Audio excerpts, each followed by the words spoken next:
Svetlana was always proud of her ability to plan. When a notary handed over the documents for the apartment to her late grandmother in early September, the woman immediately understood that she needed to sell quickly. The two-room Khrushchev-era apartment in an old neighborhood required major repairs, and the maintenance of a second home was a strain on the family budget. A buyer was found in 2 weeks. A young couple with a child were ready to take the apartment even with cosmetic flaws. The deal went smoothly, and Svetlana received 2 million rubles. The money had been in a safe deposit box for a month. Svetlana mentally allocated the entire amount for the renovation of her own apartment. She had long wanted to replace the old plumbing in the bathroom, update the kitchen set, and buy new furniture for the bedroom. Artyom constantly complained about the sagging sofa, but there was never enough money to replace it. Svetlana did not tell anyone where exactly she kept her savings. She knew her husband's character. If Artyom found out about the large sum, he would immediately start making plans. And Valentina Ivanovna's mother-in-law's plans appeared even faster. The woman knew how to find 1,000 reasons why she urgently needed someone else's money. But secrets tend to be revealed at the most inopportune moment. On Friday evening, Svetlana was talking on the phone with her friend Vera, sitting in the kitchen, stirring soup and talking about her plans for the weekend. "You know, I'm thinking of going to a furniture center," Svetlana said into the phone. After selling her grandmother's apartment, she finally had the opportunity to update the furnishings. "How much are you planning to spend?" Vera asked. "Well, not everything at once, of course, but there are opportunities. 2 million allows you to act without haste." Svetlana did not notice how Artyom appeared in the hallway. Her husband returned from work earlier than usual and heard the end of the conversation. The man froze at the kitchen door, listening intently. "We agreed on tomorrow then." Svetlana finished the conversation and turned to the stove. "Hi." Artyom entered the kitchen as if he had just arrived. "Something smells delicious. The soup is almost ready. How are things at work?" "Normal."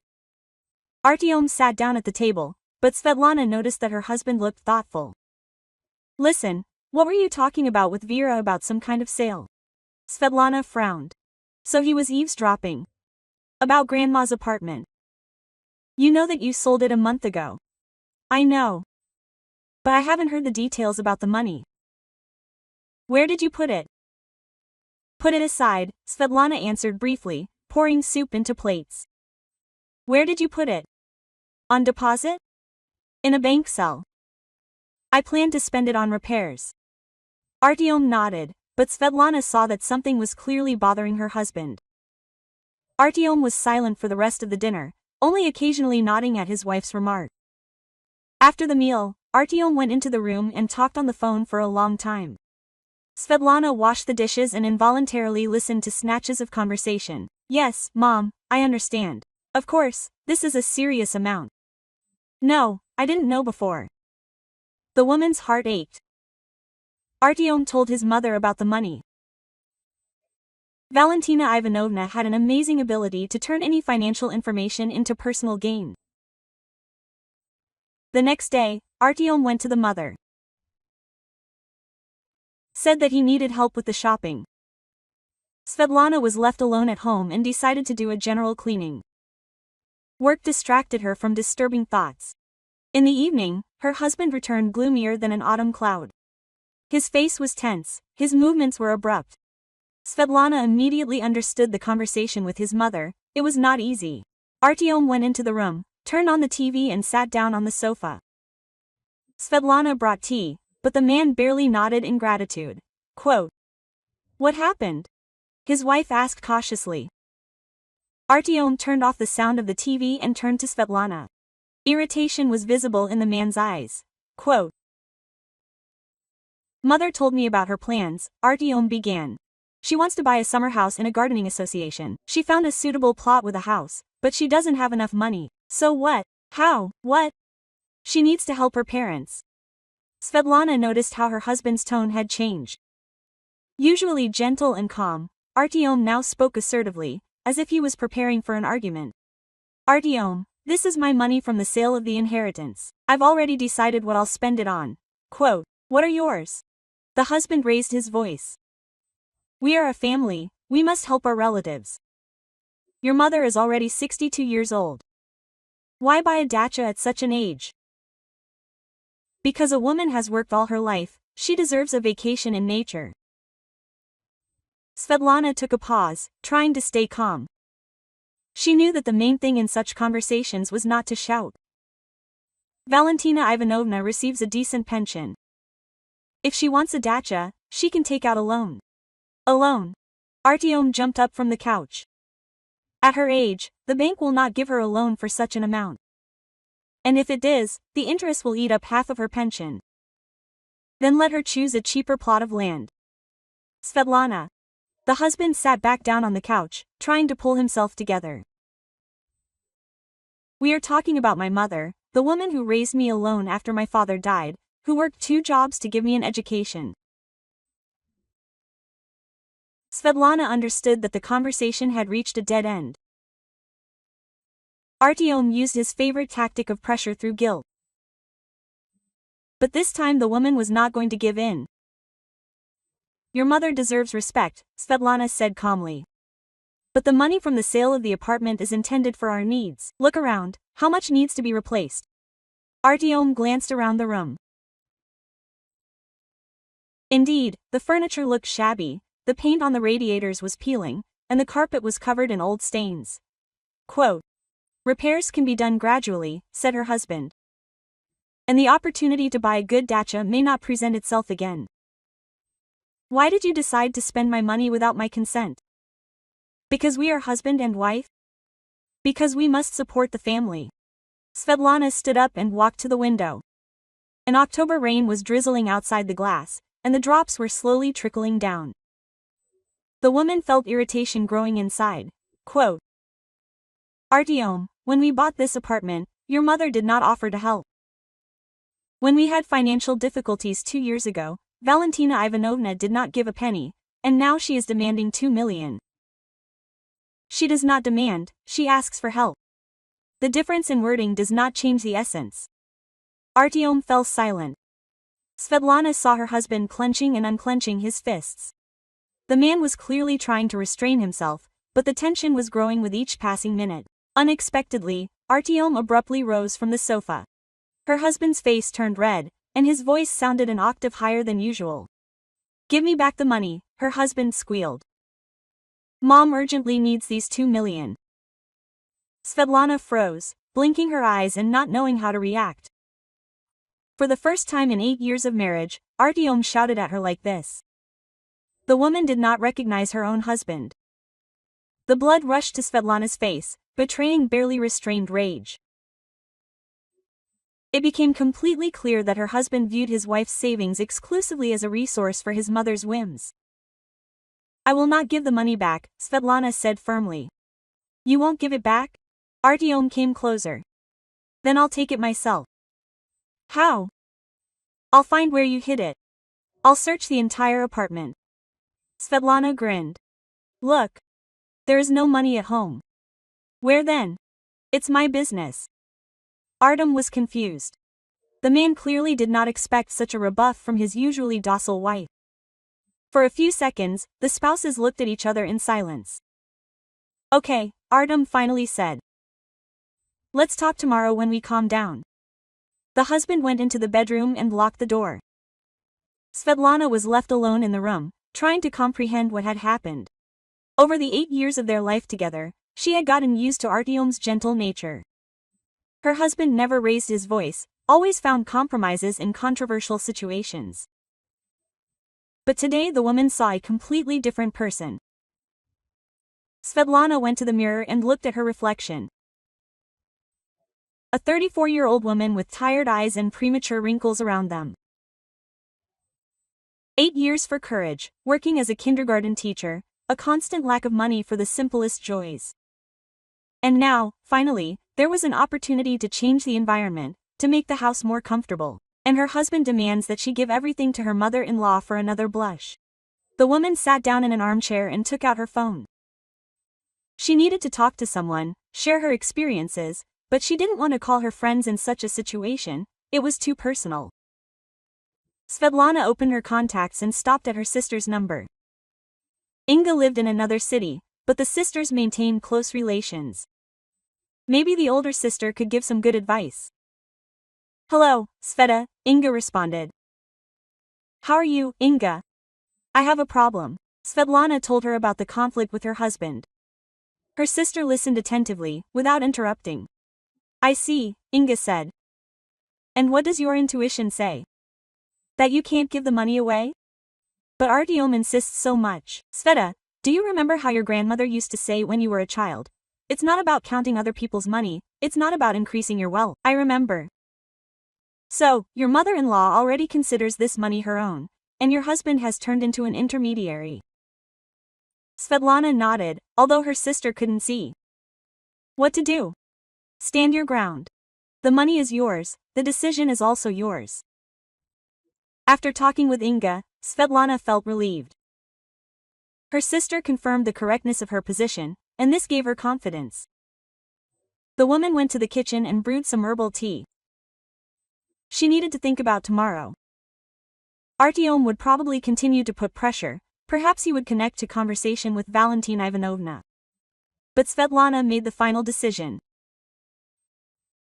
The money will remain in the bank safe until the renovation plan is ready. And let the mother-in-law look for other ways to solve the dacha problems. On Saturday morning, Svetlana was greeted by an alarm clock. At 7 o'clock in the morning, the woman planned to go to the hardware store to look at the prices for materials for renovating the bathroom. Artyom was sleeping in the bedroom behind a closed door. Yesterday's conflict clearly deprived her husband of sleep. Svetlana quietly got ready and left the house. The fresh October air helped clear her mind after a hard evening. In the store, the woman spent 2 hours studying the range of tiles, plumbing, and furniture. The prices turned out to be higher than the expected 2 million. It will only be enough for a partial renovation of the apartment. Svetlana returned home around noon. Artyom was sitting in the kitchen with a mug of coffee and a gloomy expression on his face. There was a mobile phone nearby. Apparently, her husband was waiting for someone. "Where were you?" asked Artyom, without looking up. "In a hardware store. I looked at the prices." "For what?" "For a dacha for my mother." Svetlana put her bag on the table and turned to her husband. "Artyom, we already discussed everything yesterday. The money is intended for our house. Our house can wait, and at my age, every year counts." The woman frowned and tilted her head to the side, trying to comprehend what she had heard. Did her husband seriously think that buying a dacha was more important than renovating his own home? "Artyom, look around." Svetlana waved her hand around the kitchen. "The faucet has been leaking for 6 months. The tiles in the bathroom are falling off, the furniture is falling apart. And you suggest spending the money on a dacha?" "I suggest helping my mother. Your mother has lived without a dacha her whole life. She will continue to do so." Artyom stood up abruptly from his chair. Her husband's face turned red, and his voice sounded louder than usual.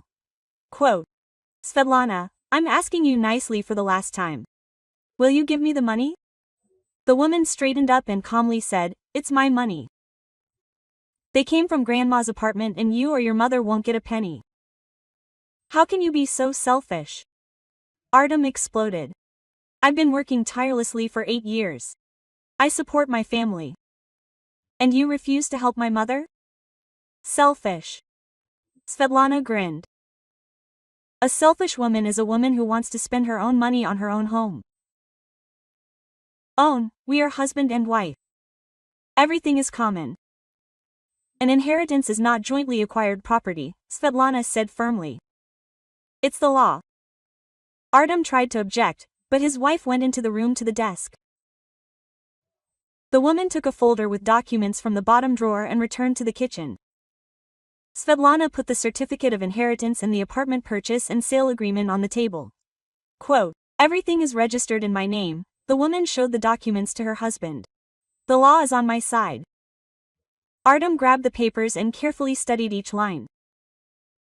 Indeed, only Svetlana's name was everywhere. The husband had no rights to the inheritance. "Did you register everything on your own specially?" Artem exclaimed. I didn't register anything on your own specially. According to the law, inheritance goes to blood relatives. You had nothing to do with your grandmother. The husband threw the documents on the table and slammed the kitchen cabinet door in a rage. The hinges creaked and the glass shook. Quote, It's impossible to live with a woman like that, Artem shouted. You only think about yourself. And do you only think about your mother? Svetlana answered calmly. My mother gave birth to me, raised me, and now she's demanding $2 million for my upbringing. Artem turned around and slammed his fist on the table. The mug jumped up and coffee spilled all over the documents. Enough! The husband shouted. Either you give me the money, or I'll take it myself. How? I'll find a way. Svetlana understood the conversation, which had entered the threat stage. The husband had finally lost control of himself. The woman picked up her mobile phone from the table and dialed the emergency response service. Hello, police, Svetlana said into the phone. My husband is threatening me. He's demanding that I give him money he has no right to. Artyom was dumbfounded. The man hadn't expected his wife to take such a step. Quote, Are you crazy? The husband hissed. Why did she call the police? To record the conflict and stop the pressure. Svetlana continued talking to the operator, calmly explaining the essence of the problem. 20 minutes later, the doorbell rang. The woman opened the door and let in 2 police officers, a young guy of about 18 years old and a middle-aged woman. Quote, Good afternoon, Senior Lieutenant Romanova greeted. What's going on? Svetlana invited the police officers into the kitchen, where Artyom was still sitting, confused. My husband demands that I give him the money from the sale of the inherited apartment, Svetlana explained. The money is intended for his mother to buy a summer house. When I refused, my husband began to threaten.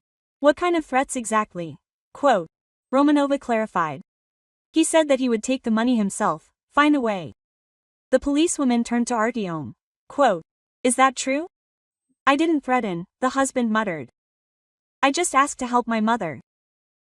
The junior officer intervened, shouting and banging on the table. Artyom fell silent. Romanova took out a notebook and wrote down the main details of the conflict. Then she asked Svetlana to show the documents for the apartment. Quote, Everything is correct, said the policewoman, having studied the papers. The inheritance is the personal property of the wife. The husband has no rights to it. So I can't do anything at all? Artyom asked. You can go to court, answered Romanova. But there is no chance of winning the case. The law clearly regulates the rights of heirs. Svetlana felt relieved. The officials confirmed the woman's rightness. Citizen Romanova turned to Artyom. Any attempts to force the wife to alienate property are an offense. I recommend resolving family issues peacefully. After the police left, silence fell in the apartment. Artyom sat at the table, staring at one point. Svetlana cleaned up spilled coffee and wet documents. What will you tell your mother? Finally, the woman asked. I don't know, the husband answered quietly. Will you tell the truth, that the money belongs to me and is staying with me? Artyom raised his head and looked at his wife. Resentment and confusion were visible in the man's eyes. Quote, I'm ashamed in front of my mother, Artem admitted. I promised to help with the dacha. In vain did I promise something I couldn't fulfill. I thought you would understand. You will support the family. I support the family every day. I cook, wash, clean, work, bring home my salary. And now you also have to give the savings for the dacha for your mother-in-law. Artem got up from the table and headed to the bedroom. Svetlana saw how her husband's shoulders hunched over, how his gait became uncertain. Quote, I need to think, Artem said, stopping in the doorway.